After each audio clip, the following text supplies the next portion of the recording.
चलो, तो देखते हैं आज के न्यूज़पेपर में क्या क्या खबरें हैं इंपॉर्टेंट। मेरे चेहरे को मत देखो, थोड़ा बिगड़ा हुआ है। ठीक है, तो पहली खबर आरएस एग्जाम से संबंधित। अब आप बोलोगे सर इसमें हमारा क्या काम है? इसलिए जरूरी है, कम से कम जिस एग्जाम की आप तैयारी कर रहे हैं उसके बारे में तो आपको पूरा अप टू डेट होना चाहिए कि क्या नोटिफिकेशन निकाल रहा है आरपीएससी। ठीक है, तो ये आरपीएससी ने ही कल एक नोटिफिकेशन निकाला है, उसके बेसिस पे ये न्यूज़ जो है आज अखबार में छपी है। ठीक है, कौन से अखबार की है वो भी मैंने नीचे लिखा हुआ है। ठीक है, तो क्या है खबर में, क्या लिखा हुआ है? 28 योग्यजन वर्ग सहित 55 लोग जो हैं उनको इंटरव्यू और मुख्य परीक्षा दोनों के लिए क्या मान दिया? अपात्र घोषित कर दिया। ऐसा क्यों हुआ?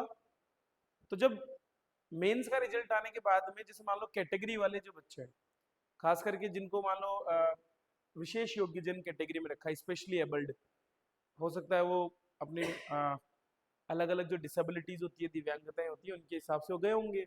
और वहां पर अगर उनके पास में वो डॉक्यूमेंट्स नहीं पाए गए तो फिर उनकी कैटेगरी क्या कर दी गई? जनरल। और जैसे ही उनकी कैटेगरी जनरल की गई तो वो प्रीलिम्स और मेंस दोनों में ही फेल हो गए, क्योंकि उन्होंने जो पास किया है वो किसके हिसाब से किया, किस कट ऑफ से किया? प्री और मेंस की कट ऑफ से। जो जनरल डिसेबल्ड के लिए कट ऑफ गई है वो जो लोअर जाती है हमेशा। उस वजह से क्या हुआ, इनको अपात्र घोषित किया है और इनकी जगह नए अभ्यर्थियों को यहाँ पर क्या दिया गया है? मौका दिया गया है। तो फॉर्म भरते समय ये ध्यान रखना है कि हमारी कैटेगरी क्या है, उसको हम ढंग से देख लें। कभी भी वो गलती हमें नहीं करनी कि हमारी कैटेगरी कुछ और है, जनरल है, सर मैंने तो ईडब्ल्यूएस भर दिया। आपके पास में फॉर्म भरने की डेट से पहले जिस कैटेगरी का प्रमाण पत्र उपलब्ध है उसी कैटेगरी में आप फॉर्म भर सकते हैं। जिस दिन आपका लास्ट डेट है उससे पहले का आपके पास ही होना चाहिए। तो ये हमेशा ध्यान रखने वाली बात है ना, जब भी आप आगे किसी भी एग्जाम का फॉर्म भरो, ये चीज बहुत इंपॉर्टेंट है कि हमें पता होनी चाहिए। दूसरी जो चीज हो रही है वो भी आपको पता होनी चाहिए, क्योंकि जब आप तैयारी करेंगे तो ये स्थिति सामने आएगी। हर बार जब मुख्य परीक्षा नजदीक आती है तो अक्सर क्या होता है, उसको पोस्टपोनमेंट के लिए अभियान शुरू हो जाते हैं, कारण जो भी होते हैं उसके। तो ये आरएस परीक्षा के साथ में ऐसा हमेशा होता है लगभग, और ऐसी कोई परीक्षा नहीं रही जो मैंने दी हो और वो पोस्टपोन ना हुई हो। मतलब मैंने जितने भी आरएस के एग्जाम दिए हैं 2016 से लेकर के एंड तक के, वो सारे कम से कम एक बार तो पोस्टपोन हुए ही हैं। 2024 की भर्ती के बारे में ये था कि ये शायद होने वाली है कि बिना पोस्टपोन की जाएगी, और उम्मीद करते हैं ऐसा होगा, लेकिन अब फिर से उसका भी विरोध हो रहा है और उसके कुछ कारण भी दिए जा रहे हैं। अब वो तार्किक है या नहीं है वो हमारा मुद्दा नहीं है, वो हमारा डिस्कशन करने का क्राइटेरिया भी नहीं है। सभी को अपनी अपनी मांग रखने का जो है मौका दिया जाता है, अभिव्यक्ति की आज़ादी है। तो जिन लोगों को समस्याएं हुई, जैसे कि ब्लैकआउट की वजह से जो स्टेट के जो ऐसे डिस्ट्रिक्ट है जो बॉर्डर एरिया में थे, तो उन लोगों को कई बार पढ़ने का मौका नहीं मिला, या जो आर्मी वाले कैंडिडेट्स थे उनको जो है वापस बुला लिया गया। इस तरह की बहुत सी जो है मुद्दे लेकर के, और यहाँ पर इसको जो 17-18 जून को आपकी परीक्षा होने वाली है उसको आगे बढ़ाने की बात इन्होंने की है। ठीक है, तो ये भी हमको ध्यान रखना है कि क्या हो रहा है, क्या चल रहा है आसपास में। अभी आपसे कोई पूछे आपको पता ही नहीं हो तो फिर क्या मतलब है। अब आ जाते हैं मेन मुद्दे पर, वो है हमारे अखबारों में दी हुई इंपॉर्टेंट जो न्यूज़ है, जो कि आपकी मुख्य परीक्षा, प्रीलिम्स और इंटरव्यू तीनों में ही काम की है, उन पर बात कर लेते हैं। एक बहुत ही अच्छा आर्टिकल आज के दोनों अखबारों में छपा है, चाहे दैनिक भास्कर की बात करें चाहे राजस्थान पत्रिका की। और आर्टिकल क्या है? आर्टिकल है आपका, पांचवी पीढ़ी के जो विमान है उनका निर्माण अब हमारे यहाँ पर होने वाला है।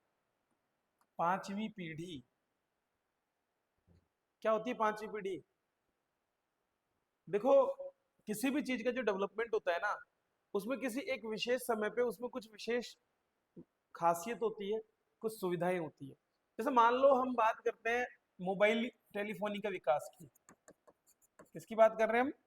Mobile telephony. मोबाइल टेलीफोनी मतलब क्या है? जो दूरभाष पे आप बात करते हो ना, फोन में मोबाइल मतलब जो जिसको एक जगह से दूसरी जगह मूव किया जा सके।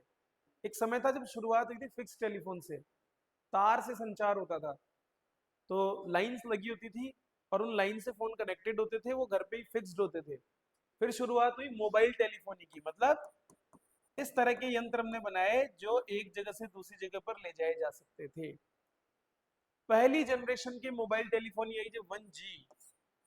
तो 1G वाले जब फोन आए तो वो बिल्कुल बेसिक फोन थे, जिनमें बिना किसी विशेष सुविधा के केवल और केवल कॉल करने जैसी सुविधाएं मौजूद थी, जहां पर आप एक नंबर डायल करते थे जो उस डिवाइस से रिलेटेड होता था, और वो वहां पर वो कॉल लगता था, और इस तरह से एक से दूसरे के बीच में संचार संभव हो पाता था।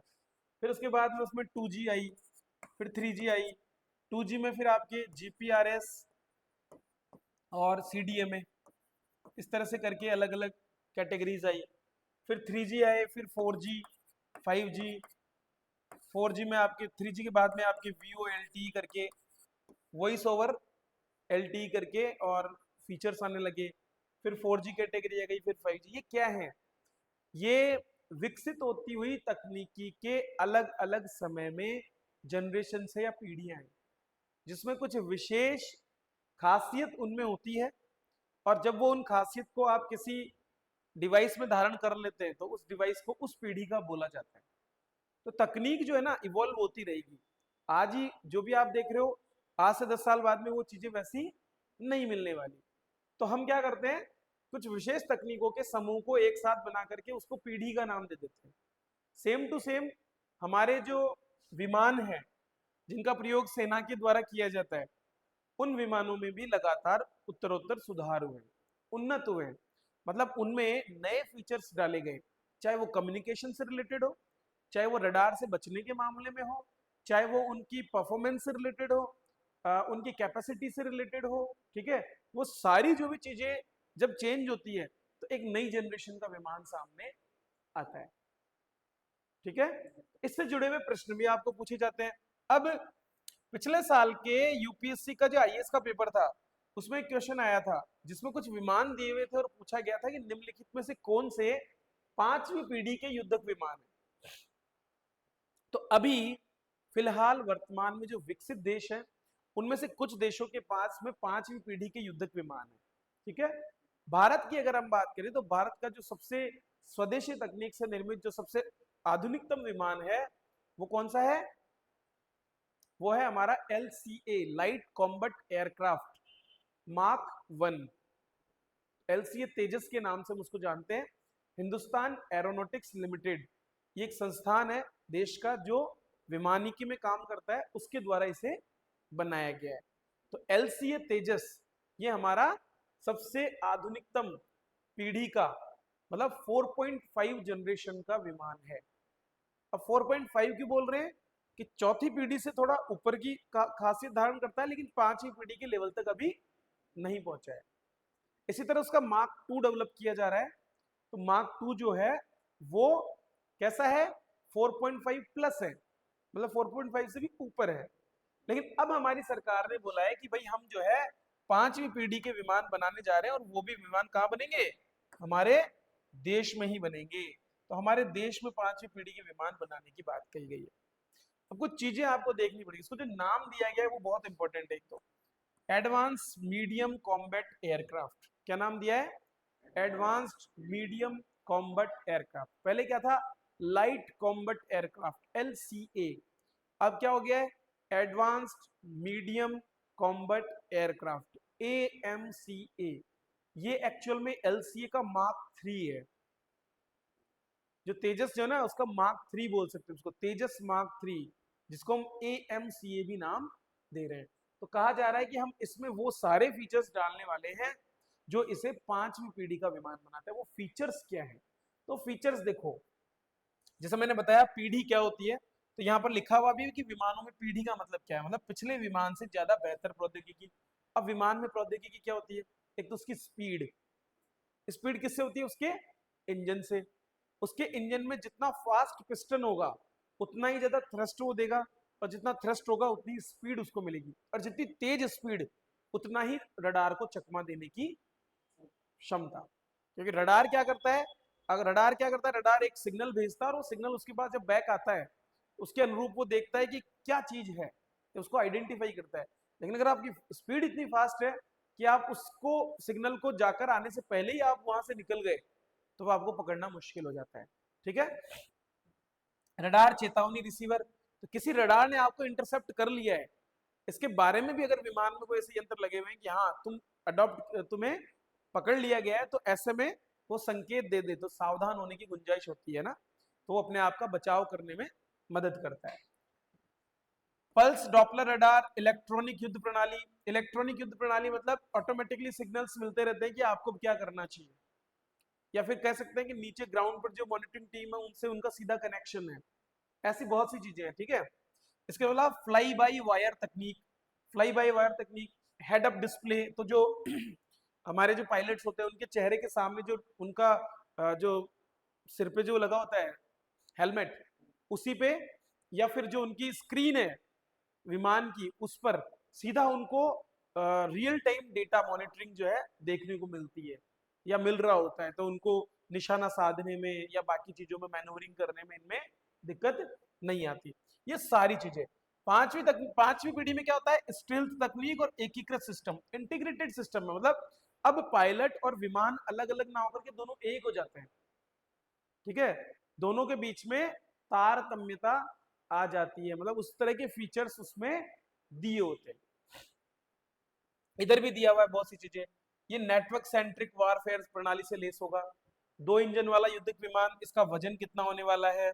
Electronic pilot, integrated vehicle health management की प्रणाली, जैसे कि मान लो पायलट को नींद आ रही है तो पायलट की स्थिति पर भी वो ध्यान रखेगा और उसको अलर्ट रखेगा, उसको सोने नहीं देगा, थकने नहीं देगा।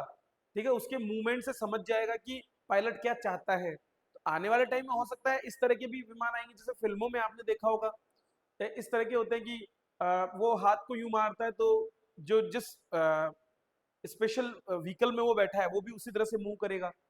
आजकल गेमिंग में भी ये चीज तो आने लग गई है। तो गेमिंग में जो है इलेक्ट्रिकल गेमिंग जितनी भी होती है उसके अंदर आप देखो कि बहुत से लोग इस तरह के यूज करते हैं, जिसमें और मूवीज के अंदर भी आप देखो, थिएटर्स में अगर आप जाएंगे तो वहाँ फील करवाते हैं हमको। पहले 3D मूवीज आई, उसके बाद में जो वर्चुअल रियलिटी वाली VR हेडसेट जो होते हैं उनके अंदर आप फील कर सकते हैं इस चीज को। तो ये धीरे धीरे तकनीकें बढ़ती जा रही है, तो वो अब रियल टाइम में हमारे विमानों में भी जा रहा है। अब इसमें हमें ये पता होना चाहिए कि कौन बनाएगा। तो बनाने वाली संस्था है वैमानिकी विकास एजेंसी, एरोनॉटिकल डेवलपमेंट या एवियोनिक्स डेवलपमेंट एजेंसी।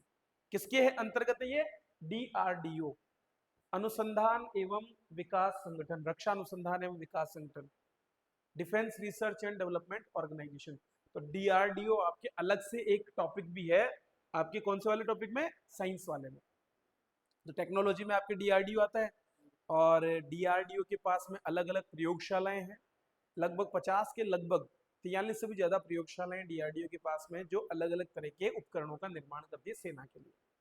तो पहले हिंदुस्तान एरोनॉटिक्स लिमिटेड ने LC डेवलप किया है, लेकिन अब बोल रहे हैं कि नहीं, अब हम क्या करेंगे, या तो जॉइंट वेंचर में किसी प्राइवेट कंपनियों को भी हम जो है मौका देने वाले हैं, या तो वो कोई कंसोर्टियम बना सकते हैं, या जॉइंट वेंचर मतलब एक साथ दो कंपनियां आ गई, उन्होंने अपना पैसा लगाया, एक कंपनी बनाई नहीं, और उस कंपनी ने क्या किया, यहाँ पर इन्वेस्टमेंट किया, उन सबसे मिलकर कर सकते हैं। अब बात आती है कि किन देशों के पास क्या क्या है, तो कुछ नाम यहाँ दिए हुए जैसे आप देख रहे होंगे। एक नाम है F-22 रैप्टर। 2005 में अमेरिका ने F-22 रैप्टर नाम का एक 5वीं पीढ़ी का युद्धक विमान तैयार कर लिया था। तो देखो हम तकनीक में कितने पीछे हैं, 20 साल पीछे है ना। आज से 20 साल पहले अमेरिका शुरू कर चुका है। फिर F-35 ये भी अमेरिका के पास है। रूस के पास में सुखोई Su-57, SU सुखोई का शॉर्ट फॉर्म है। SU क्या है, सुखोई का शॉर्ट फॉर्म, और 57 उसने इसको मॉडल को नाम दिया है। तो जैसे हमारे पास सुखोई कौन सा है, हमारे पास है सुखोई 30 MKI। भारत के पास जो विमान दिया हुआ है वो कौन सा है, सुखोई 30 MK, ये चौथी पीढ़ी का है। ठीक है, 4.5 का। और जैसे LC हमारा, जैसे राफेल भी है ना, वो भी 5वीं पीढ़ी का नहीं है। राफेल विमान भी 5वीं पीढ़ी का नहीं है अभी तक। ठीक है। इसी तरह देखो चेंगडू J-20, ये चीन का है। चीन के पास भी J-20 करके और विमान है। चीन ने छठी पीढ़ी का विमान बनाया है J-36।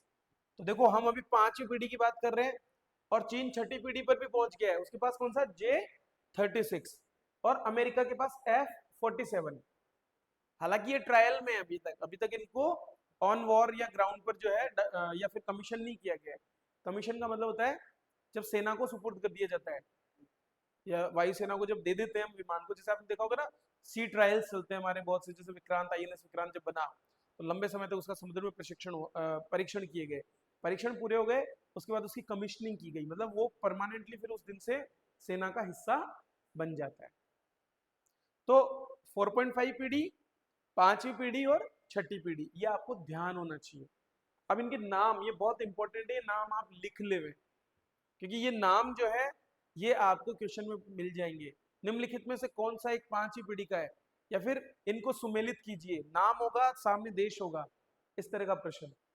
अब आपका काम क्या होना चाहिए, जब आप घर पे अपने नोट्स इनको जब आप इस क्लास को देखें, इसमें से आप इस डेटा को उतार लेवें। इसलिए मैं कहता था नोट्स बनाते समय अपने को करना क्या है, जब हम सिलेबस में जाएंगे तो वो टॉपिक देखिए आप किस टॉपिक से रिलेटेड है और उसमें अपडेट कर लीजिए इसको। समझ में आई? और कोई यहाँ पर नाम नहीं है, तो जो इंपॉर्टेंट थे वो सारे हमने यहाँ से देख लिए। कौन तैयार करेगा ये भी मैंने बता दिया, और 15,000 करोड़ रुपए का शुरुआती इसके लिए बजट भी सरकार ने बोला है। क्लियर है? क्लियर हो गई ये चीज? ऐसे आपको पढ़ना है अखबार को, ये नहीं कि उठाया अखबार और बस चाट पकौड़ी वाले की तरह पढ़ लिया फाड़ के। चीजों को निकालो भाई, हमारे सिलेबस से रिलेटेड क्या चीजें हैं। नेक्स्ट देखो, तो एक आज एक आर्टिकल आया है, आर्टिकल नहीं मतलब एक एडवर्टाइजमेंट आया है राजस्थान सरकार की तरफ से कोऑपरेटिव डिपार्टमेंट का। तो कोऑपरेटिव डिपार्टमेंट में सबसे पहले तो आप इसमें एक चीज देखिए कि आपको यहाँ पर ये दिख रहा होगा इंटरनेशनल ईयर ऑफ कोऑपरेटिव्स। तो वर्ष 2025 को इंटरनेशनल ईयर ऑफ कोऑपरेटिव घोषित किया है। IAS के प्रीलिम्स में इस साल, IAS प्री 2025 के पेपर में इस साल जो संयुक्त राष्ट्र यूनाइटेड नेशंस ये घोषित करता है हमेशा कि किस साल को किस रूप में मनाया जाएगा। जैसे 2022 को जो है अंतर्राष्ट्रीय ऊंट दिवस के रूप में मनाया गया था, अंतर्राष्ट्रीय ऊंट वर्ष, ठीक है। ऐसे अलग अलग साल को अलग अलग मनाया जाता है। जैसे 2025 में 4 अलग अलग इवेंट है कोऑपरेटिव्स को, जैसे इस साल हम मना रहे हैं। इसी तरह 2026 के लिए भी घोषणाएं की जा चुकी है, 2027 के लिए कर दी, 2028 के लिए भी कर दी, 29 के लिए भी कर चुके हैं। और इसी में एक कॉलम मैचिंग क्वेश्चन पूछा गया था IAS में, जिसमें लिखा हुआ समूह दिए हुए थे कि ये वाला ईयर और इस साल में ऐसे करके, फिर उन्होंने बताना था कि इनमें से कितने सुमेलित है। तो ये हमें पता होना चाहिए। तो cooperatives build a better world, खासकर इंटरव्यू वाले बच्चों के लिए तो काफी इंपॉर्टेंट हो जाता है कि उनको पता होना चाहिए। इस साल हमारा कोऑपरेटिव का क्या चल रहा है, अंतरराष्ट्रीय सहकारिता वर्ष चल रहा है। अब इसमें क्या है कि सरकार एक मुश्त समझौता योजना लेकर के आई है। एक मुश्त समझौता योजना क्या है? देखो, आप जब इकोनॉमिक रिव्यू पढ़ोगे ना तो वहां पर आपके सहकारिता क्षेत्र आता है। इकोनॉमिक रिव्यू में आप देखेंगे एक सेक्टर आता है सहकारिता, क्योंकि सरकार की जितनी भी योजनाएं हैं अलग अलग विभागों की, तो कृषि क्षेत्र, उद्योग क्षेत्र और सेवा क्षेत्र, कृषि क्षेत्र में ही एक हिस्सा आएगा सहकारिता, क्योंकि सहकारिता मूलभूत रूप से कृषि क्षेत्र के विकास के लिए ही है। सहकारिता करती क्या है? कृषि क्षेत्र को आदान प्रदान करती है। आदान मतलब इनपुट्स, खाद, बीज, ऋण, ये सब कृषि क्षेत्र को देते हैं और उनसे उनके उत्पादों को खरीदते हैं MSP पर। तो कुल मिलाकर के सहकारिता क्षेत्र मूलभूत रूप से कृषि क्षेत्र में बहुत काम कर रहा है। वित्त की व्यवस्था अधिकतर कौन करता है? सहकारिता क्षेत्र करता है। तो इसीलिए जो PLDBs हैं, भूमि विकास बैंक, हमारे राजस्थान में 36 भूमि विकास बैंक है। कितने हैं? 36। अब ये याद रखना है आपको। 31 CCB है, केंद्रीय सहकारी बैंक। इसी तरह 36 भूमि विकास बैंक है क्या? बेसिकली भूमि विकास बैंकों का काम होता है वो किसानों को लोन देता है और उस लोन का प्रयोग करके किसान अपनी भूमि का विकास कर सकते हैं, मतलब अपनी जमीन खेती वाली, उसमें बाड़बंदी करवा सकते हैं, कुआं खुदवा सकते हैं। उस भूमि के लिए वो जो शेड नेट, टिन शेड और भी जो भी उनको लगता है कि उनकी खेती को बेहतर करने के लिए चाहिए, तो दीर्घकालीन ऋण जिसको बोलते हैं हम, वो कौन देता है? PLDB। 2 तरह के ऋण मिलते हैं किसानों को, एक तो 5 साल से कम, हाँ, जिसमें भी 1 साल वाले भी मिलते हैं, जिसको हर साल अल्टा पल्टी करवाया जाता है गाँव में। क्या होता है? 1.5 लाख रुपए तक का ऋण दिया जाता है, किसके द्वारा? सोसाइटीज के द्वारा। तो वो सीसीबी देता है। कौन देता है? Central cooperative bank. जबकि 5 साल से ज्यादा के ऋण कौन देता है? पीएलडीबी। तो पीएलडीबी ये ऋण देता है। अब ये ऋण क्या थे? चुकाए नहीं जा रहे थे किसानों के पास में, या तो जानबूझकर किसान नहीं चुकाना चाहते, या फिर उनके पास इतनी क्षमता नहीं कि वो नहीं चुका पा रहे। तो इसलिए सरकार ने बोला कि हम जो है एक योजना ला रहे हैं कि 1 जुलाई 2024 से पहले जिनके भी तुम्हारे ऐसे ऋण हैं उनका तुम ब्याज मत चुकाओ, पेनल्टी मत चुकाओ, केवल हमको क्या दे दो? हमारा मूल पैसा दे दो। तो सरकार के लिए एनपीए बढ़ता जा रहा है ना बैंकों का। भाई आपने अगर 3 किस्तें नहीं चुकाई 90 दिन तक, तो वो क्या हो जाएगा? नॉन परफॉर्मिंग असेट्स के अंतर्गत चला जाता है। ठीक है। तो ऐसी स्थिति में सरकार क्या चाहती है कि यार मूल तो कम से कम आए। तो ब्याज में 100% छूट, लेकिन सरकार बोल रही है 30 जून तक तुम 25% पैसा जमा करा दो, और उसके बाद 30 सितंबर तक तुम पूरा पैसा जमा करा दो। तुम्हें ब्याज और पेनल्टी देने की कोई जरूरत नहीं, भले ही तुम्हारा कितना ही लंबा वो लोन हो गया हो। तो अच्छी बात है कि नहीं है किसानों के लिए? तो ये एक योजना सरकार ने लाई है। तो पूछ लेगा कि एक मुश्त समझौता योजना 2025-26 क्या है? 2 नंबर का क्वेश्चन आ गया मान लो मेंस में, तो लिख सकते हैं आंसर। समझ में आ गया क्या है ये? ठीक है, आगे बढ़े। चलो अब अगला एक और टॉपिक जो दैनिक भास्कर में आया था वो था जीआई टैग के बारे में। तो इसमें बेसिकली ये बता रखा जीआई टैग क्या है, अभी कहाँ का है, कौन से पेपर में है? आरएस मेंस के पेपर 3 में लॉ सेक्शन में जीआई टैग वाला पोर्शन है, बौद्धिक संपदा अधिकार। तो उसमें हमारे लिए इंपॉर्टेंट है। अब राजस्थान के भी एक चीज को जीआई टैग दिया गया था, अगर आप अखबार रेगुलर पढ़ रहे हो तो बताओ। केर सांगरी को कौन सा है? 22वां 22वां प्रोडक्ट है जिसको केर सांगरी है, जिसको क्या मिला है? जीआई टैग मिला है। जीआई टैग होता क्या है, उसकी परिभाषा यहाँ दी हुई है। क्यों दी हुई है? क्योंकि तमिलनाडु में कुंभकोणम का जो हार्ट शेप का जो पान आता है, पान खाते हो ना? खाते हो? नहीं खाना चाहिए, ठीक है, नहीं खाते हो तो अच्छी बात है। तो पान जो है वो विशेषकर उसी भौगोलिक क्षेत्र में उगता है, इसलिए उसको क्या दिया है? जीआई टैग दिया। तो जीआई टैग किसी भी प्राकृतिक उत्पाद को दिया जा सकता है जो उस क्षेत्र में उगता है। जैसे सोजत में मेहंदी उगती है, केर सांगरी मारवाड़ में उगती है, हमारे जैसलमेर बीकानेर क्षेत्रों में, तो उसको हमने जोड़ दिया। या फिर कोई हैंडीक्राफ्ट हो सकता है, जिसको हस्तशिल्प हो सकता है जो किसी क्षेत्र विशेष, जैसे मोलेला में हमारी जो मृतिका है उसके मृण शिल्प बनते हैं, ठीक है। या फिर सांगानेर में हैंड ब्लॉक प्रिंटिंग होती है, तो वो यहीं पर होती है विशेषकर। तो वो उसको भौगोलिक क्षेत्र से जोड़ता है, उसको विशिष्ट पहचान प्रदान करता है। और इससे क्या होता है? नकली माल से बचाव किया जा सकता है, और अंतरराष्ट्रीय स्तर पर इस चीज को एक मजबूती मिल जाती है। और जो छोटे लोग हैं, मतलब जो छोटे दुकानदार हैं जो इस उत्पादन में लगे होते हैं, उनको संरक्षण मिलता है। फिर वो अपने उत्पादों को जीआई टैग के आधार पे बता सकते हैं, तो विश्वसनीयता बढ़ जाती है ग्राहकों के बीच में कि यार ये जो प्रोडक्ट है ये जीआई टैग से आधारित प्रोडक्ट है। ठीक है। तो अब यहाँ पर देखो बहुत से और भी नाम दे रखे हैं, जैसे दार्जिलिंग की चाय को बहुत पहले मिला था, तिरुपति के लड्डू को मिला हुआ है। ऐसे हर साल कई प्रोडक्ट्स को मिलता है, इनकी लिस्ट बहुत लंबी चौड़ी है, हमको केवल राजस्थान के याद रखने हैं। ठीक है। अब परिभाषा क्या दे रखी है कि जीआई टैग एक प्रकार का बौद्धिक संपदा अधिकार है। तो बहुत अलग अलग तरह के बौद्धिक संपदा अधिकार होते हैं, कॉपीराइट होता है, पेटेंट होता है, उसी तरह से एक क्या होता है? GI tag. तो जब भी जीआई टैग की परिभाषा लिखोगे, हिंदी में क्या बोलेंगे जीआई टैग को? भौगोलिक संकेतक। इंग्लिश में क्या बोलेंगे? Geographical indication. तो ये जो जियोग्राफिकल इंडिकेशन है, ये एक तरह का बौद्धिक संपदा अधिकार है जो किसी उत्पाद या वस्तु को, चाहे वो प्राकृतिक हो या हस्तनिर्मित, उसे उस स्थानीय क्षेत्र से जोड़ देता है जहां पर उसका उत्पादन किया जाता है। ये परिभाषा आपको याद रखनी है जीआई टैग की, पूछ ले आप लिख दो। ठीक है। अब कब दिया जाता है? तो जैसा मैंने बताया, जब ये पता चल जाए, पूरा सुनिश्चित हो जाए कि ये चीज उस क्षेत्र विशेष से जुड़ी हुई है, या फिर वहीं पर परंपरागत रूप से बनाई जाती है, या तो प्राकृतिक होगी या हस्तनिर्मित होगी। ठीक है, तब हम उसको देंगे।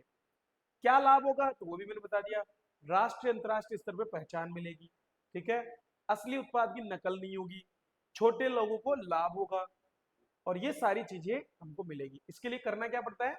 जीआई रजिस्ट्री ऑफिस जो चेन्नई में है, उसको इसके लिए एप्लीकेशन भेजा जाता है राज्य के द्वारा। ठीक है। और उसमें फिर उसकी स्पेसिफिकेशंस क्या हैं, उनसे रिलेटेड जो जो हमारे पास में जो सबूत हैं, वो सारे सबूत भेजे जाते हैं, उसकी जांच होती है, और फाइनली फिर इसको अलॉट किया जाता है। समझ में आई चीज? तो ये जीआई टैग है। ऐसे अखबार पढ़ना है, ऐसे चुटकियों में थोड़ा अखबार हो जाएगा कि 2 मिनट में पढ़ लिया और हो गया। अगर आरएएस की तैयारी वाकई में ही करनी है, ढंग से करनी है, तो अखबार ऐसे पढ़ना है। ये बेसिक तरीका है। अगर ये नहीं कर रहे हो तो आप मतलब क्या कर रहे हो, टाइम वेस्ट कर रहे हो। नेक्स्ट देखो, मास्टर प्लान को लेकर के कुछ जानकारी दी गई है ना। अब सरकार मास्टर प्लान क्यों लागू करती है? तो देखो, हमारे शहरों का जो विकास है उसके लिए हमारे यहाँ पर नगरीय संस्थाएं बनाई गई है। ग्रामीण क्षेत्रों में स्वशासन पे विकास के लिए ग्रामीण संस्थाएं बनाई गई है पंचायती राज के अंतर्गत। तो नगरीय जो संस्थाएं हैं उनमें नगर पालिका, नगर परिषद और नगर निगम को हम जानते हैं। और जहां ज्यादा बड़े शहर हो गए तो वहां पर डेवलपमेंट अथॉरिटीज बनी हुई है। कई जगह पर अर्बन इंप्रूवमेंट ट्रस्ट, नगर विकास न्यास, ठीक है, वो भी हमको देखने को मिलते हैं। तो ये जो सारे के सारे संस्थान है, इनका काम होता है शहरों का नियोजित विकास करना या शहरों में स्वशासन को लागू करना। ठीक है, तो चाहे वो सैनिटेशन की बात हो, पीने के पानी की बात हो, लाइटिंग की बात हो, सांस्कृतिक कार्यक्रमों की बात हो, पार्क्स डेवलपमेंट करने की बात हो, ये सारे कामों में आते हैं किसके? नगर निगम के। शमशान हो, ठीक है, ये देखिए ना, जो जो नगर निगम की प्रॉपर्टीज है वो क्या है? रोड्स नगर निगम डेवलप करता है, रोड लाइट्स बनाता है, पार्क्स डेवलप करता है, शमशान पार्कों को डेवलप करता है, नदी के किनारे के घाट जो होते हैं उनको डेवलप करता है, सांस्कृतिक कार्यक्रम आयोजित कराता है, मेले आयोजित करवाता है, जन्म मृत्यु का पंजीयन करता है। अब आप सोचोगे सर आप कैसे बोल रहे हो? तो मैंने पढ़ा है इसलिए मैं बोल रहा हूँ। आप पढ़ोगे तो आप भी बोल पाओगे, लेकिन आप पढ़ोगे तब बोलोगे, आप पढ़ोगे नहीं तो कुछ नहीं बोलोगे, है ना। ये ध्यान रखना है। तो अब इसमें दिया हुआ है कि प्रदेश में 327 नगरीय निकाय हो गए हैं। कितने हो गए हैं? 327। तो एक संख्या दी हुई है यहाँ पर, ठीक है। लेकिन 133 शहरों की तो मास्टर प्लान में नहीं है। मास्टर प्लान क्या होता है, तो उसकी भी परिभाषा इन्होंने दी है। इन्होंने बोला है कि मास्टर प्लान शहर के विकास का एक नीति दस्तावेज है, पॉलिसी दस्तावेज। मतलब हम पहले ही ये तय कर लेते हैं कि हम अपने शहर को कैसे विकसित करने वाले हैं। तो पहले से हमने क्या किया, पूरे एरिया को डेवलप करने के हिसाब से डिवाइड कर दिया कि यहाँ से सेक्टर रोड निकलेगी, ये 100 फीट की होगी, ये 580 फीट की होगी, ये 40 फीट की होगी, 30 फीट की होगी। हमने पहले ही बोल दिया। और उसी के अनुरूप अब शहर को हमने कह दिया कि आप लोग इसको बसाइए। इसी के आधार पर जेडीए कॉलोनियों को अवैध घोषित करता है। तो जैसे अभी जयपुर का जो मास्टर प्लान है वो कब का है? 2025 का। कि 2025 तक हम इसको कैसे डेवलप करने वाले हैं, वो पूरा हो चुका है। 2025 जाने वाला है। अब 2052 के हिसाब से हमको नया मास्टर प्लान बनाना पड़ेगा कि जयपुर को कैसे विकसित करना है। जो विकसित हो गए जो तो हो गए, उनमें से अधिकांश का नियमन भी हो गया, कई बिना नियमन के पड़े। तो सरकार एक तरह का विकास का दस्तावेज तैयार करती है कि शहर का विकास कैसे होगा, जिसमें क्या क्या होता है? शहर के किस इलाके में भूमि का उपयोग आवासीय रूप से होगा, वहां पर इंस्टीट्यूशंस खुलेंगे, या वहां पर कॉमर्शियल मार्केट का विकास किया जाएगा, किस तरह की रोड्स निकलेगी, वहां पर परिवहन की क्या साधन होंगे, मनोरंजन कैसे होगा, पार्क्स बनेंगे या नहीं बनेंगे, ये सारी चीजें, इकोलॉजिकल जोन होगा क्या, जंगल रखना है क्या, ये सारी चीजें ये तय करता है कौन? हमारा मास्टर प्लान। ठीक है, यहाँ पर जन सुविधा के लिए भी जगह दी जाती है, हरियाली, पहाड़ी क्षेत्र का संरक्षण के लिए भी जगह चिन्हित की जाती है। तो ये पहले से ही बता दिया जाता है कि इतने प्रतिशत भूमि इस रूप में होगी, इतने प्रतिशत भूमि इस रूप में होगी, इतनी प्रतिशत भूमि इस रूप में होगी। तो जब भूमि अवाप्त की जाती है उसके बाद उसको कैसे डेवलप किया जाएगा ये ऑलरेडी पहले से तय होता है। क्योंकि मान लो अगर रोड्स को पहले ही तय नहीं किया जाए तो कॉलोनी काटने वाला तो कहीं भी रोड निकाल देगा। लेकिन अगर उसको पहले ही पता हो कि यार इस जगह पर अगर मैं डेवलप कर रहा हूँ तो यहाँ मुझे ये जगह रोड के लिए छोड़नी पड़ेगी, तो वो छोड़ेगा। और इसीलिए एक Rajasthan real estate regulatory authority भी बनाई गई थी, RERA, real estate regulatory authority. तो रेरा में रजिस्ट्रेशन कराने के बाद में ही आप इस तरह की कॉलोनीज काट सकते हो, ये प्लॉट सेल कर सकते हो। क्योंकि रियल एस्टेट से रिलेटेड मामला है कि नहीं है, कहीं पर भी डेवलपमेंट होगा तो रियल एस्टेट का काम होगा नहीं होगा, उससे रिलेटेड ये चीज यहाँ पर इसमें दी गई है। तो क्यों जरूरत है हमको मास्टर प्लान की?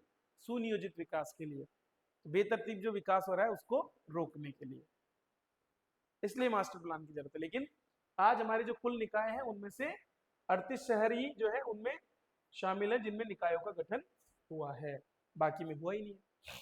सॉरी, मास्टर प्लान का जो है, और 38 नए अभी और बन गए, ठीक है, वहां पर भी कुछ नहीं हुआ। तो 327 बन चुके हैं लेकिन किसी में भी कोई प्लान नहीं है। तो कैसे स्मार्ट सिटीज बनेंगे? अगर हमको स्मार्ट सिटी बनाना है तो उसके लिए डेवलपमेंट भी उसी हिसाब से करना पड़ेगा। तो ये ध्यान रखना है, ठीक है। चलो नेक्स्ट देखिए। नेक्स्ट आपका है 108% बारिश के आसार बताए गए। अब आप बोले सर हमारे किस काम का है? देखो काम का है। सबसे पहले हमें ये पता होना चाहिए कि हमारे यहाँ पर भविष्यवाणी कौन करता है मौसम की? कौन करता है? इंडियन मीटरोलॉजिकल डिपार्टमेंट, भारतीय मौसम विभाग के द्वारा ये घोषणा की जाती है। कैसे घोषणा की जाती है ये इंपॉर्टेंट है। तो देखो वो क्या करता है, एक लॉन्ग पीरियड एवरेज लेता है। क्या लेता है? Long period average. हिंदी में बोलेंगे तो क्या बोलेंगे हम इसको? दीर्घकालिक औसत।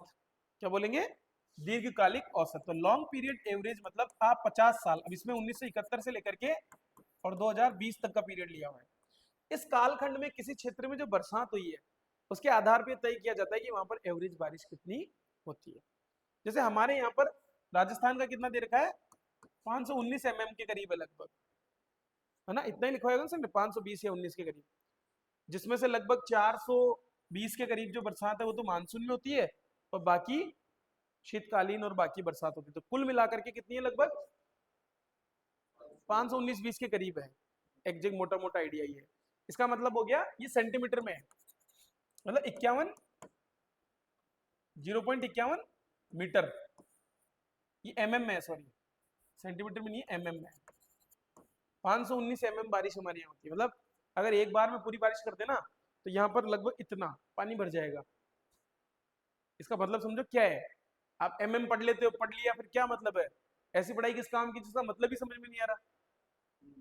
भैया इसका मतलब ये है, जो पैमाना है ना उस पर अगर आप एक बार में उस पूरी बरसात को एक साथ कर दो ना इस जगह पे, तो यहाँ पर इतना पानी भर जाएगा हर जगह पे। अब आप बोलोगे सर इससे क्या होगा? अरे इतना पानी का मतलब बाढ़ होती है, लेकिन वो कब होगा? जब वो एक ही दिन में हो, एक ही क्षण में हो, एक साथ। लेकिन ऐसा होता नहीं है, बारिश थोड़ी थोड़ी होती है। बोलते ना आज 20 बरसात हुई है। 20 का मतलब है, अगर उस मापने वाले में आप देखें तो उस समय पूरे एरिया में धरती पर अगर 20 मतलब 2 सेंटीमीटर, तो 2 सेंटीमीटर पानी की परत हो गई। अब आप बोलोगे सर पानी तो बहुत आता है। वो इसलिए आता है क्योंकि बाकी जगह गिरा हुआ पानी रिस करके और एक जगह इकट्ठा हो जाता है रोडों पर, इसलिए हमको वो क्या दिखता है? बहुत सारा दिखता है। लेकिन अगर वही बरसात खेत में हो रही हो तो गांव में, तो वहां थोड़े दिखता है ऐसे कि इसमें बहुत सारा पानी बह रहा है। नहीं, वहां नहीं होता ऐसा, क्योंकि वो अपनी जगह पर ही है, वो बह करके कहीं और नहीं जाता। तो लॉन्ग पीरियड एवरेज के हिसाब से कितना माना जाता है? 87 सेंटीमीटर मानी जाती है पूरे भारत की। पूरे भारत का सारा एवरेज मिलाकर के 87 सेंटीमीटर बरसात। अब ये बोलते हैं कि अगर मान लो कि जो एवरेज हमारा है उससे अगर 96 से तो कम हो तो हम क्या बोलेंगे? सामान्य से कम बरसात होगी। और अगर 104% से ज्यादा हो जाए तो क्या बोलेंगे उसको? सामान्य से अधिक बरसात होगी। क्लियर हो गया? अगली बार जब आपको बोले कि 103% बारिश है तो आप क्या बोलोगे? सामान्य बारिश है। इसके बीच का जो है ना वो सामान्य है। अब बोलेंगे 102% बारिश है, इसको सामान्य क्यों बोल रहे हो सर? इसलिए बोल रहे हैं क्योंकि हमने रखा ही ये पैमाना कि 96 से 104 के बीच में है तो सामान्य बारिश है। ठीक है, समझ गए? इस तरह से बारिश को मापा जाता है। अब इस बार कितनी बारिश बोल रहे हैं? 108%। तो क्या होगी? सामान्य से अधिक बारिश होगी। ठीक है, ये ध्यान रखना है। इस हिसाब से ये बारिश का निकाला जाता है, आईएमडी निकालता है। तो आईएमडी का काम है ये बताना कि हमारे यहाँ कितनी बार। तो आईएमडी पूर्वानुमान जारी करता है। पहले इसने अप्रैल में किए थे, 22 अप्रैल करीब, फिर वापस से दोबारा 1 महीने बाद फिर कर दिए। पूर्वानुमान इसलिए जारी करता है ताकि किसानों को ये पहले से पता चल सके कि कितनी बारिश होने वाली है। अगर मान लो इसने पहले ही कह दिया कि अब मानसून इतनी तारीख को आने वाला है, तो जितना परफेक्ट फोरकास्ट होगा उतना ही परफेक्ट वो अपनी बुआई के लिए खेतों को तैयार कर पाएंगे, नहीं कर पाएंगे? समझ रहे हो? उतना परफेक्टली शादी करने वाले देख पाएंगे भाई आज टेंट लगाएंगे नहीं लगाएंगे, बरसाती लगाना है नहीं लगाना। तो तभी तय होगा ना कि आज के दिन बरसात होनी नहीं होनी। हालांकि कई बार ये अनुमान गलत साबित हो जाता है, लेकिन उसके लिए भी आगे हम पढ़ेंगे। भी एक हमारा नया एक और चीज आ रही है, उसके बारे में बात करेंगे। तो ये सारा इसमें होने वाला है। तो मैं मेनली ये लॉन्ग पीरियड एवरेज क्या होता है ये बताने की बात थी। क्लियर है? समझ में आ गया? इसलिए काम का है। इसमें पश्चिमी विक्षोभ का भी वर्णन किया है। पश्चिमी विक्षोभ क्या होता है आप सब जानते हैं? क्या होता है, शीतकाल में जो भूमध्य सागर है वहां से पवने उठती है और किसके थ्रू, जेट स्ट्रीम के थ्रू होते हुए कहाँ पहुंचती है, मूलभूत रूप से उत्तरी भारत, उत्तर पश्चिमी भारत जो है उस क्षेत्र में आती है और वहां पर चक्रवातीय बरसात होती है, एक तरह से विक्षोभ के साथ में, मतलब आंधी तूफान के साथ में बारिश होती है। हालांकि उसको माउट भी हम कहते हैं, और उसकी वजह से क्या होता है हमारे, अब यही पश्चिमी विक्षोभ आप देखो 29 मई से भी शुरू हो रहा है भारत में, तो ये कोई फिक्स नहीं है कि सर्दियों में आएगा, तो पश्चिमी विक्षोभ से भी आता है, चक्रवातों से भी आता है, उष्णकटिबंधीय चक्रवात जो हमारे अरब सागर में और बंगाल खाड़ी में उठते हैं उनसे भी कई बार बारिश आती है। ये सारी मिलाकर के कितनी होती है, 87। तो बारिश हमारे एक तरह की नहीं है, एक बारिश हमारी कैसे होती है, दक्षिण पश्चिमी मानसून से होती है, एक हमारे पश्चिमी विक्षोभ से होती है, एक हमारे चक्रवातों से होने वाली बरसात होती है, लेकिन अलग अलग क्षेत्रों में अलग अलग प्रकार से इसका प्रभाव होता है। क्लियर है? चलो नेक्स्ट बढ़े। नेक्स्ट एक अप्रेंटिसशिप प्रोग्राम के बारे में बोला गया है कि जो मासिक भत्ता इसमें दिया जाता है उसको बढ़ा रहे हैं। अप्रेंटिसशिप प्रोग्राम क्या है, हम सब जानते हैं कि हमारे देश में एक बड़ा वर्ग युवा वर्ग है, ठीक है, हम बोलते हैं बार बार डेमोग्राफिक डिविडेंड, जनसांख्यिकीय लाभांश की स्थिति में आज भारत है। इसका मतलब है कि हमारे यहाँ काम करने वाला वर्ग 15 साल से लेकर के 65 वर्ष की आयु वर्ग का जो वर्ग है वो सर्वाधिक है जनसंख्या में, और हमारी एवरेज जो आयु है ना इस समय वो कितनी है, 26 ईयर्स। लेकिन अब इस आयु वाले वर्ग का क्या करें, अगर ये बस सोशल मीडिया पे गाने सुनता रहे, डांस करता रहे, वीडियो देखने में अपना टाइम वेस्ट करता रहे, जरूरी है कि इसको स्किल दी जाए। तो किसी क्षेत्र विशेष में अगर हम, जैसे मान लो कि इलेक्ट्रिक व्हीकल्स की मरम्मत करने का काम है, उस काम के लिए अगर आप किसी व्यक्ति को ट्रेनिंग दे रहे हैं, और उस ट्रेनिंग मतलब उसको बेसिक आपने ट्रेनिंग दे दी, ट्रेनिंग देने के बाद वो फील्ड में जाके प्रैक्टिस करेगा उसकी, तो जो फील्ड में जब वो प्रैक्टिस कर रहा है तो उस दौरान उसको जो एक्सपीरियंस मिल रहा है, क्योंकि उसको सिखाया जा रहा है, तो उसको तनख्वाह नहीं दी जा सकती, तो ऐसे में उसको क्या दिया जाता है, एक भत्ता दिया जाता है, वो प्रशिक्षु की तरह काम कर रहा है, इसलिए उसको क्या बोलते हैं, अप्रेंटिस। क्या बोलते हैं, अप्रेंटिस या प्रशिक्षु। और इसीलिए अप्रेंटिसशिप जो होती है उस दौरान एक भत्ता दिया जाता है। अब चूंकि कोई भी कंपनी जो है ना वो कभी भी किसी को ऐसे ट्रेनिंग नहीं देगी, भाई वो क्यों जबरदस्ती इसको पैसा देगी, भाई तू सिखा रहा हूँ एक तो ऊपर से तेरे को पैसा और दूं, बोलेगी नहीं बोलेगी।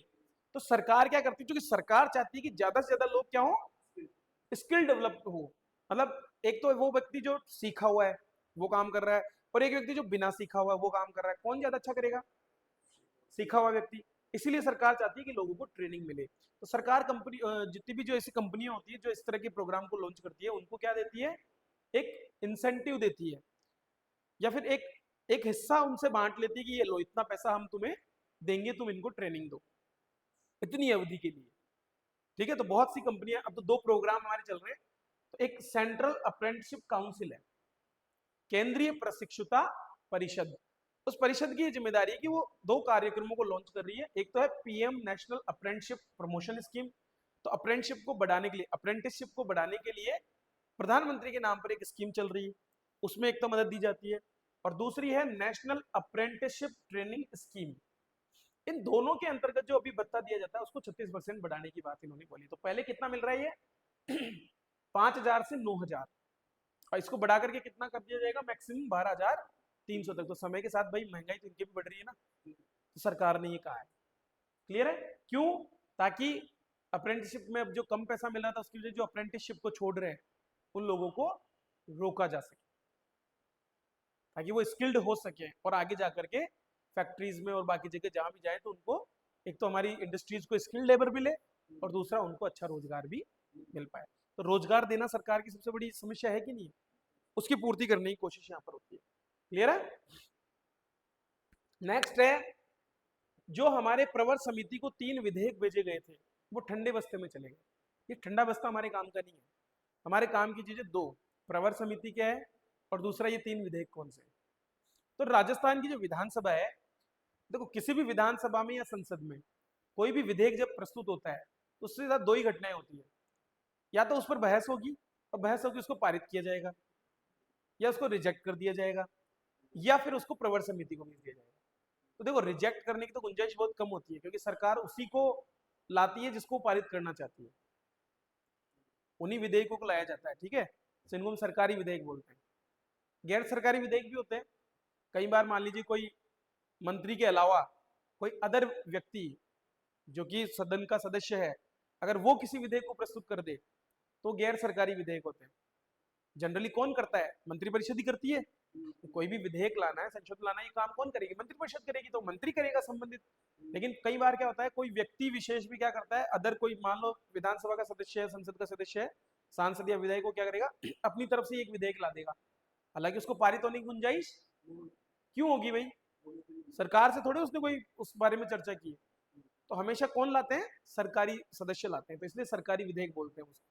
तो मंत्री जो प्रस्तुत करते हैं वो सरकारी होता है, और अगर कोई व्यक्ति विशेष अगर प्रस्तुत करता है तो वो गैर सरकारी विधेयक के रूप में देखा जाता है। अब मान लो कोई विधेयक है जिसमें लगता है कि नहीं यार, उसके क्लू जो हमने विधेयक बनाया है उसमें कुछ कमियां हैं या उसका कुछ परीक्षण करवाना है, तो फिर क्या करते हैं, या मांग होती है विपक्ष की कि नहीं नहीं नहीं ऐसे थोड़े होगा, इसको तो प्रवर समिति को भेजो। तो प्रवर समितियां बनाई जाती है, जो अस्थायी संसदीय समितियां होती है या अस्थायी विधानसभा समितियां होती है, जो केवल उस विधेयक पर चर्चा करने, उसका परीक्षण करने और सुझाव देने के लिए बनाई जाती है। इसमें पक्ष और विपक्ष दोनों के लोग होते हैं, वो मिलकर के बैठते हैं और फिर इसमें सुझाव देते हैं, जिसके अनुरूप वो संशोधन करके विधेयक को वापस से प्रस्तुत किया जाता है, ठीक है। तो अब हमारे यहाँ पर 3 विधेयक भेजे गए थे। पहला है राजस्थान कोचिंग सेंटर विधेयक, तो 24 मार्च को भेजा गया था। क्यों? देखो पहले विधेयक क्यों लाया जा रहा है, तो देखो कोचिंग्स में लोगों की सुसाइड करने की बातें आम है, तो ऐसे में रेगुलेशन के अंतर्गत लाने के लिए, अभी वर्तमान में कोचिंग पे कोई रेगुलेशन नहीं है। जैसे स्कूल्स में रेगुलेशन होता है ना, सोसाइटीज के अंडर बनना होता है और विभाग उसको देखते हैं, वैसे ही कोचिंग्स में भी रेगुलेशन लाने थे। तो जैसे कोचिंग झूठे वादे करते हैं, मिथ्या विज्ञापन करते हैं, ठीक है, और उनके पास में कोई ऐसा सिस्टम नहीं होता कि जिसमें हम ये तय कर सके कि जो पढ़ा रहा है उसकी योग्यता क्या है, क्या वो सफिशियंट है उस एग्जाम को पढ़ाने के लिए, क्या उसमें वो काबिलियत है। अगर वो नहीं है और फिर भी वो पढ़ा रहा है तो इसका मतलब कहीं ना कहीं बच्चों के साथ में धोखा हो रहा है, ठीक है। तो बच्चों के भविष्य का संरक्षण करने, उनके पैसे का संरक्षण करने के लिए एक तरह से सरकारी विधेयक ला रही थी, खास करके आत्महत्या के मुद्दों को रोकने के लिए। तो उनमें फैसिलिटीज कैसी है, शिक्षक छात्र अनुपात कितना है, ठीक है, इन सारी चीजों को संबोधित करना था। तो इसको लेकर के एक तो इसको भेज दिया गया प्रवर समिति को। दूसरा राजस्थान भू राजस्व विधेयक, तो कुछ भूमि जो है रिको जो है उसके द्वारा किस तरह से ट्रांसफर की जाती है, उसको लेकर के ये लाया गया। और तीसरा भूजल संरक्षण प्राधिकरण विधेयक, तो इसके अंतर्गत जो भूजल का उपयोग है वो कितनी रेट पर किया जा सकता है, उसकी दरों को संशोधित करने के लिए जो भूजल संसाधन विभाग है उसके द्वारा इसको दिया गया था। तो 3 विधेयक है जो वर्तमान में किसके पास है, प्रवर समिति के पास। तो आपसे सीधा ही पूछ लेगा कि निम्नलिखित में से कौन सा विधेयक जो है उसको प्रवर समिति को भेजा गया है, ठीक है, प्रीलिम्स में पूछा जा सकता है। नेक्स्ट, विकसित कृषि संकल्प अभियान। नाम से पता चल रहा है कुछ, विकसित कृषि मतलब कृषि का अब हम विकासशील नहीं, विकसित कृषि मतलब बेटर, अच्छे लेवल पर तकनीक आधारित उन्नत कृषि जिसमें अच्छा उत्पादन हो और कम लागत हो, उसके लिए सरकार एक अभियान चला रही है। कब से कब तक? 29 मई से 12 जून तक, कल से शुरू होगा 12 जून तक। 12 जून क्या है? विश्व मरुस्थलीकरण दिवस, बताया था मैंने तुम लोगों को। United Nations convention on combating desertification, मरुस्थलीकरण की रोकथाम के लिए संयुक्त राष्ट्र की जो सम्मेलन हुआ था वो 12 जून को हुआ था, तो उस दिन तक ये होगा, ठीक है।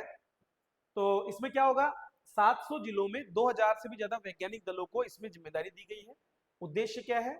किसानों को खरीफ फसलों में जो नई तकनीकी आ रही है अभी, जल सहिष्णु फसलें हो सकती है, अच्छा उत्पादन देने वाली, उनकी जानकारी देना।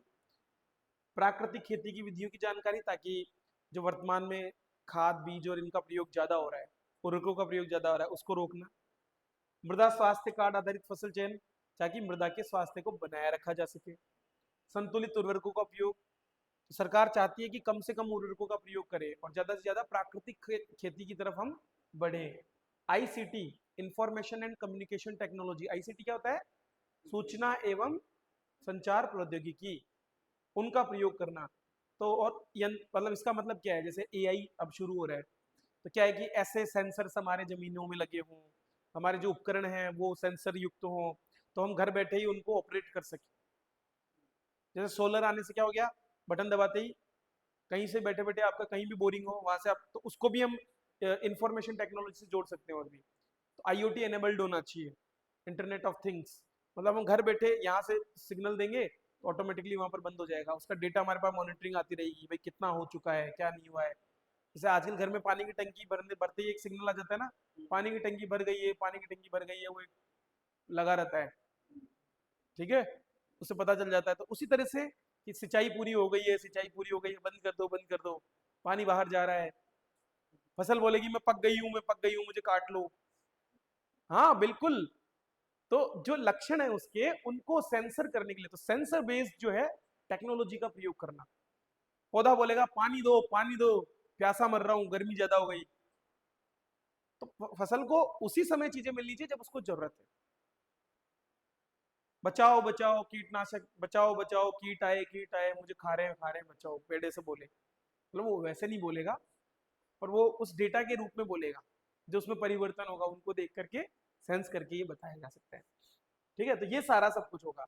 कैसे करेंगे, तो कृषि ड्रोन का प्रदर्शन, तो कृषि ड्रोन का प्रयोग छिड़काव में दवाओं के और इन सब चीजों में काम आता है, उर्वरकों के छिड़काव में। फसल विविधीकरण, एक ही फसल के पीछे नहीं पड़ना, सरसों सरसों सरसों नहीं, चना चना चना नहीं, और नई फसलें जिनमें और अधिक आय हो सकती है उनकी तरफ बढ़ना। ठीक है, मशीन आधारित खेती, तो अलग अलग तरह की मशीनों का कैसे हम प्रयोग कर सकते हैं।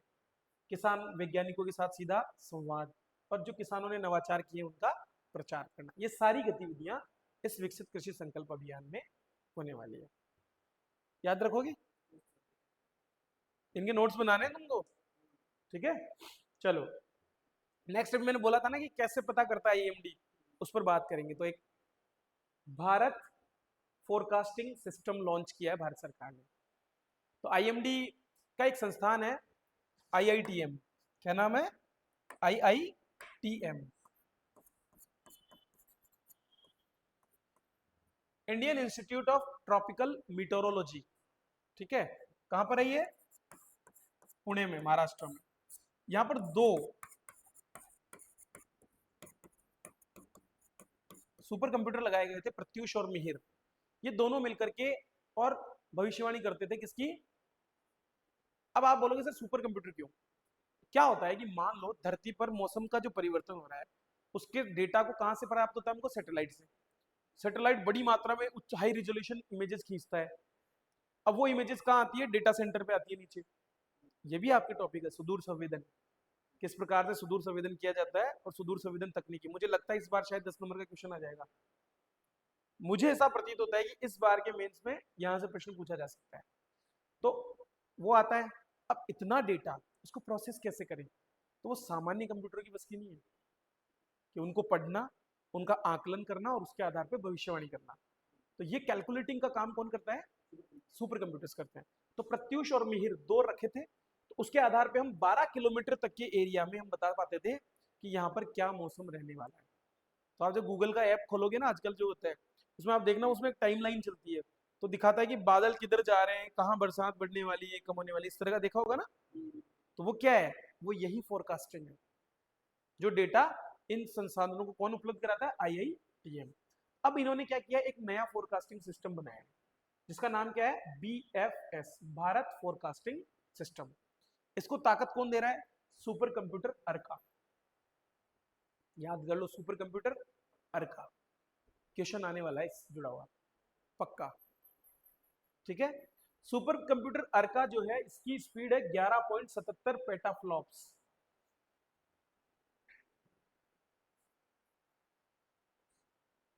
ठीक है, तो बढ़ती जाती है, एक एक जीरो बढ़ता जाता है, तो स्पीड 10 गुनी बढ़ती जाती है लगातार। पेटाफ्लॉप्स क्या है, इसको सर्च करके आओगे आप और बताओगे मुझे कि सर कितनी जीरो होती है, उसकी स्पीड कितनी होती है। ठीक है, कंप्यूटिंग की। और इसकी जो स्टोरेज क्षमता है वो 33 पेटाबाइट्स है। और ये उस काम को जो पहले 12 घंटे में होता था उसको 4 घंटे में कर देता है, मतलब फास्ट हो गया ना। तो पहले का जो प्रत्युष प्रणाली थी वो 10 घंटे लगाती थी, अब 4 घंटे में ही वो काम हो जाएगा जो ये 10 घंटे में होता था। तो अर्का की ये जिम्मेदारी, अब क्या हो गया, 12 किलोमीटर की बजाय 6 किलोमीटर में ही बता देंगे। मतलब हमारा हर गांव जो है ना, उसमें क्या मौसम रहने वाला है उसके बारे में जानकारी ये हमारा बीएफएस देने वाला है। ठीक है। अब बीएफएस अकेला नहीं दे रहा है, उसके पीछे बहुत सारी चीजें काम कर रही है। इसरो भी काम कर रहा है, सैटेलाइट छोड़े गए नए पिछले कुछ दिनों में, उन सब ने मिलकर के वो सब बताते हैं कि किस तरह से मौसम बदलने वाला है। लेकिन आईआईटीएम का काम होता है वो कैलकुलेशन करने का। आगे बढ़े। एक नीति आयोग की रिपोर्ट आई है एमएसएमई पर। एमएसएमई की फुल फॉर्म क्या है? देखो एमएसएमई पे अटक गए तुम, हिंदी में क्या बोलते हैं इसको?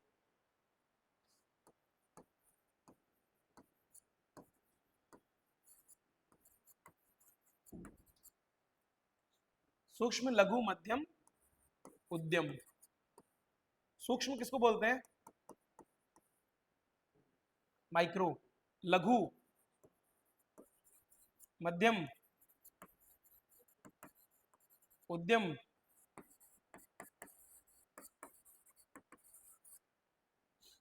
M S M E. अब नहीं बोलोगे ना, अब याद रहना चाहिए ना। सूक्ष्म लघु मध्यम उद्यम नींव है, रीढ़ है आपके विनिर्माण क्षेत्र की। विनिर्माण किसको बोलते हैं? वाह। हाँ, रॉ मटेरियल लेकर के और उसको उपयोग करने योग्य उत्पाद में परिवर्तित करना, ये विनिर्माण क्षेत्र का काम है। एक निर्माण क्षेत्र होता है, एक विनिर्माण। निर्माण क्षेत्र कौन सा होता है? कंस्ट्रक्शन, बिल्डिंग्स बनना, रोड बनाना, ये निर्माण क्षेत्र आता है। विनिर्माण मैन्युफैक्चरिंग, फैक्ट्रीज के अंदर कच्चे माल का प्रयोग करके उसको संसाधित करके उसको प्रोसेस करके और उससे उपयोगी वस्तुओं का निर्माण करना। तो गन्ने का रस है, हमारे सीधे काम का है क्या? लेकिन उसे चीनी बन जाए, काम किए। चीनी उद्योग क्या हो गया? विनिर्माण उद्योग में आ गया, है ना। जैसे कि वस्त्र, धागा हमारे किसी काम का नहीं है, लेकिन अगर उससे वस्त्र बना दिया तो मैन्युफैक्चरिंग। समझ गए। बियरिंग्स है, बियरिंग्स को जोड़ करके मशीन बना दी, विनिर्माण। 29% इकोनॉमी का कौन योगदान करता है? विनिर्माण क्षेत्र। नीति आयोग ने रिपोर्ट दी है। नीति आयोग जानते हो ना कौन है? कौन है नीति आयोग? पढ़ाया ना सर ने। नीति आयोग प्रधानमंत्री कार्यालय द्वारा बनाया गया एक संस्थान है, संवैधानिक नहीं है। संविधान में इसका कोई वर्णन नहीं है। जिसको किसके स्थान पर लाया गया है? योजना आयोग के स्थान पर, जिसका मुख्य काम है एक थिंक टैंक के रूप में काम करना और देश में संघवाद को बढ़ावा देना, चाहे वो प्रतिस्पर्धी हो या सहकारी हो, कंपिटिटिव हो, मतलब हमारे देश में केंद्र और राज्य मिलकर के काम कर पाए। तो जो भी हमारे अलग अलग क्षेत्र हैं उन क्षेत्रों के लिए ये रिपोर्ट जारी करता है, उनके लिए रैंकिंग्स जारी करता है और उनके लिए बहुत से कार्यक्रम भी चलाता है। जैसे आकांक्षी जिला कार्यक्रम चल रहा है, तो हमारे जो ऐसे जिले जो पिछड़े हुए हैं सामाजिक और आर्थिक मानकों पर, उनको आगे बढ़ाने के लिए आकांक्षी जिला कार्यक्रम नीति आयोग के द्वारा चलाया जाता है। ये सलाहकारी निकाय है। कैसा है? सलाहकारी। ये सलाह देता है सरकारों को कि तुम ऐसे काम करो। इसने एमएसएमई सेक्टर पे एक अध्ययन किया, इसमें बड़े बड़े इकोनॉमिस्ट होते हैं, वो अध्ययन करते हैं और बताते हैं कि तुम क्या कर सकते हो। ये लो हम डेटा देते हैं तुमको, ये पकड़ो, अभी की स्थिति ये है और ये तुम्हें करने की जरूरत है, ये चुनौतियां हैं, इनको दूर करो। इनके आधार पर सरकार अपनी नीति का निर्माण करती है। इसलिए इसको हम नीति आयोग बोल रहे हैं, national institute for transforming India, इसका फुल फॉर्म है। ठीक है, समझ में आ रहा है ना? हाँ, तो ये है। तो अब देखो जीडीपी में हिस्सेदारी कितनी बता रहा है? 29%। मतलब देखो हमारा उद्योग क्षेत्र जो है ना, उसका अधिकांश हिस्सा किसमें आ जाता है? एमएसएमई में आ जाता है। बेसिकली एमएसएमई जो है ना, बड़ी इंडस्ट्रीज को अगर हम छोड़ दें तो मैक्सिमम एमएसएमई जो है ना, वो एक आधार बनाती है हमारे यहाँ पर विनिर्माण क्षेत्र और उद्योग क्षेत्र के लिए, क्योंकि यही आगे जाकर के क्या बनती है? बड़े उद्योगों में परिवर्तित होती है। ठीक है, इनका एक वर्गीकरण है, उसमें मैं अभी नहीं जाऊंगा। तो उस पर प्रश्न पूछा जा चुका है 5 नंबर का कि एमएसएमई का वर्गीकरण किस प्रकार से होता है। तो उनका टर्नओवर कितना है, और उनका लाभ कितना है उनके आधार पर, उनमें इन्वेस्टमेंट कितना है उनके आधार पर उनका वर्गीकरण किया जाता है। तो आप गूगल पे जाके सर्च करना, आपको डिटेल में वो मिलेगा। जीडीपी में हिस्सेदारी 29% है। देश के कुल निर्यात में 45% इनका योगदान है और 62% रोजगार कौन देते हैं? एमएसएमई। अब इसमें एक समस्या है। समस्या ये है कि अगर हम इन एमएसएमईज की बात करें जो कि लगभग 3.35 करोड़ है, इनमें से 97% तो माइक्रो है, मतलब निचले स्तर की है। उनमें से 2.5% स्मॉल और केवल 0.3% मीडियम है।